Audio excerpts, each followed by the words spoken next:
আসসালামু আলাইকুম দর্শক, কুকিং কিচেনের পক্ষ থেকে আপনাদেরকে ধন্যবাদ। আজ আমি নিয়ে এসেছি বাদাম বাটা দিয়ে হাঁসের মাংসের ভুনা। বাদাম বাটা দিয়ে হাঁসের মাংস ভুনা করতে হলে লাগবে একটা হাঁস, পেঁয়াজ কুচি 1 কাপ, ধনিয়া গুঁড়া, মরিচ, শুকনো মরিচের গুঁড়া, হলুদের গুঁড়া, এখানে আছে নারকেল দুধ, বাদাম বাটা, আদা রসুন বাটা, পেঁয়াজ বাটা, আছে লং এবং এলাচ, জিরা বাটা, গরম মশলার গুঁড়া। তা দর্শক দেখুন, আমি আপনাদেরকে কিভাবে রান্না করতে হয় এটা দেখিয়ে নিচ্ছি। প্রথমে আমি একটা বলের ভিতরে হাঁসের মাংসটা ঢেলে দিব।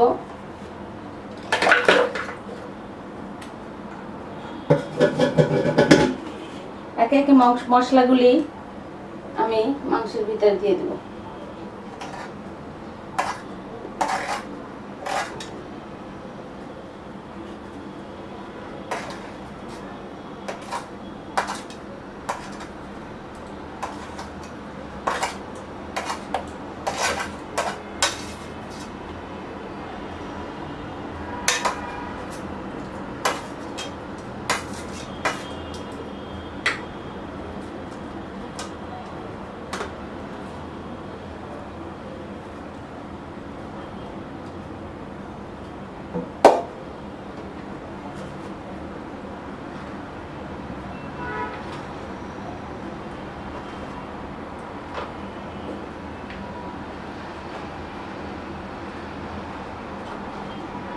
ঝাল যে যেমন খান সেরকম দিয়ে নেবেন।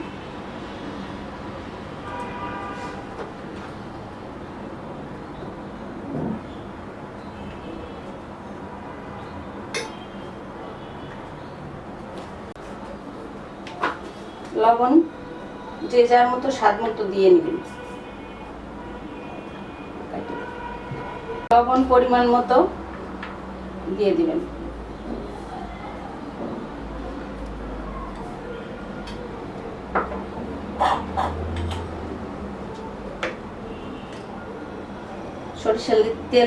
সরিষার তেল দিচ্ছি আমি, আপনারা যে তেল খান সেটাই দিয়ে নেবেন।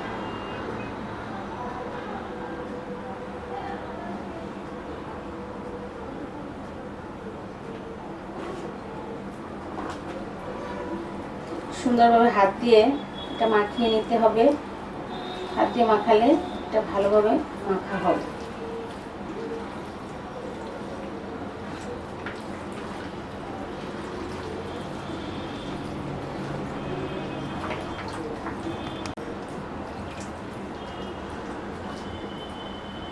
দর্শক দেখুন, সুন্দরভাবে মাখানো হয়ে গেছে। এখন আমি এটাকে আধা ঘন্টার জন্য রেখে দিব। দর্শক, আধা ঘন্টা পরে আমি ফিরে এসেছি। দেখুন, আধা ঘন্টা মিনিট করে রাখাতে মাংসটা কত সুন্দরভাবে পানিটা ছেড়ে দিয়েছে। এখন আমি রান্না বসাবো।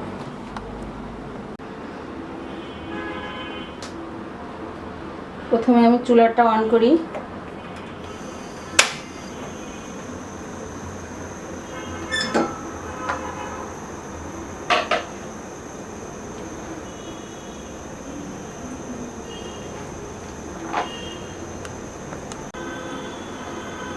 আমার কড়াইটা গরম হয়ে গেছে, এখন আমি তেল ঢেলে দেব।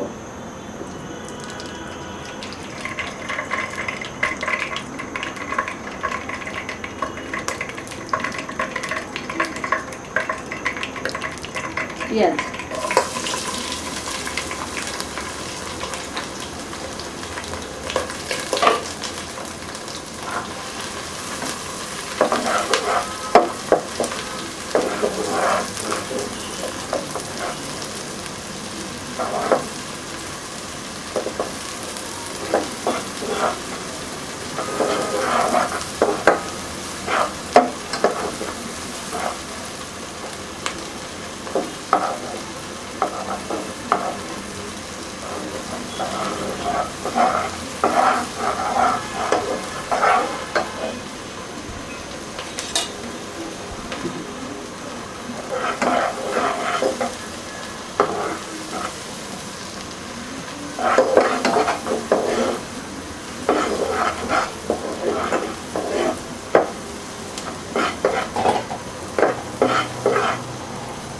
পেঁয়াজটা একটু ভাজা হয়ে গেলে এর ভিতরে মাংসটা দিয়ে দিতে হবে। পেঁয়াজটা ভাজা হয়ে গেছে, এখন মাংসটা ঢেলে দিই।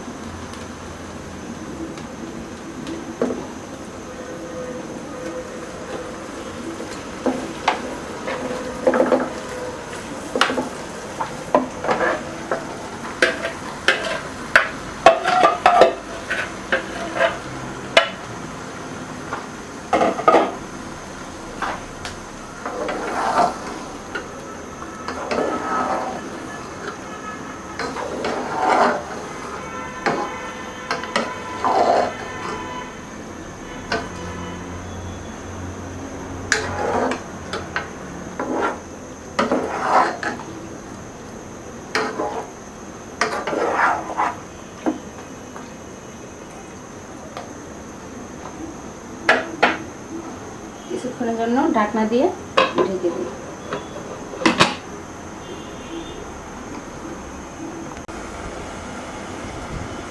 ঢাকনাটা খুলে একটু নাড়াচাড়া করে দিতে হবে।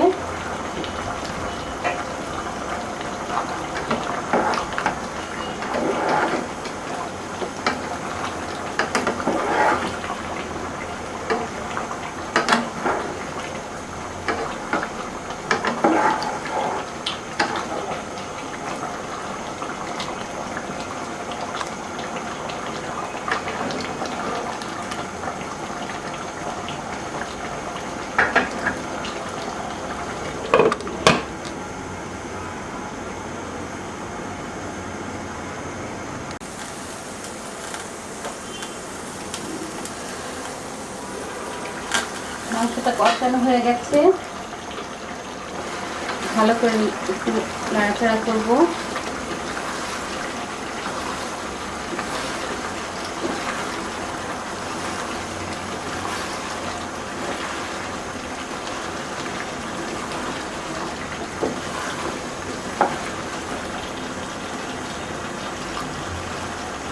এখন আমি এর ভিতরে নারকেলের দুধটা অ্যাড করব।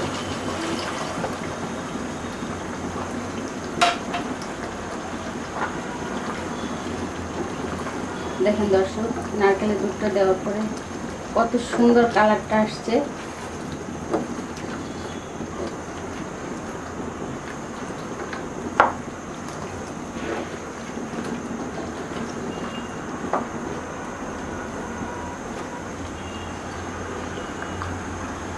কিছুক্ষণের জন্য আবার ঢেকে দিই।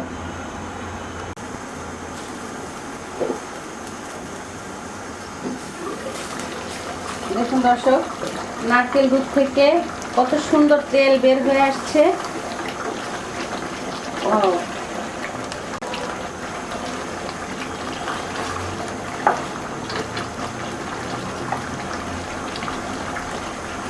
এখন আমি এটার ভিতরে পরিমাণ মতো পানি অ্যাড করব।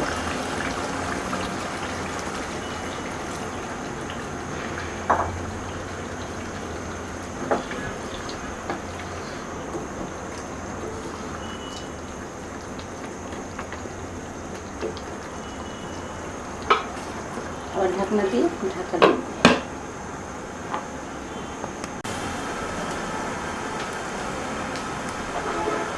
4টে কাঁচামরিচ দিয়ে দিচ্ছি, ফ্লেভারটা সুন্দর আসবে।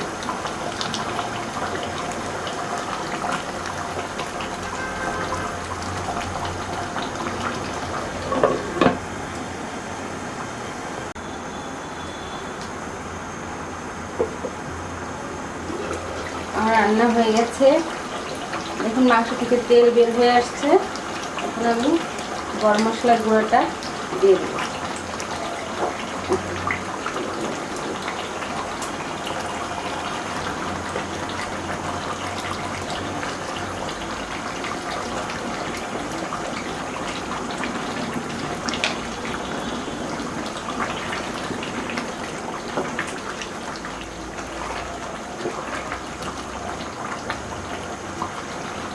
মশলাটা অফ করে দেবো।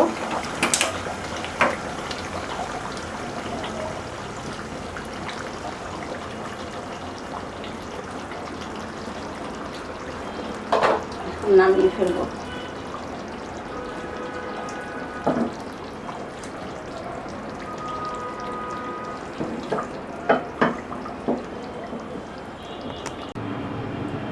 তো দর্শক, আমাদের ভিডিওটিকে লাইক করবেন এবং চ্যানেলটিকে সাবস্ক্রাইব করবেন, আমাদের সঙ্গে থাকবেন। ধন্যবাদ।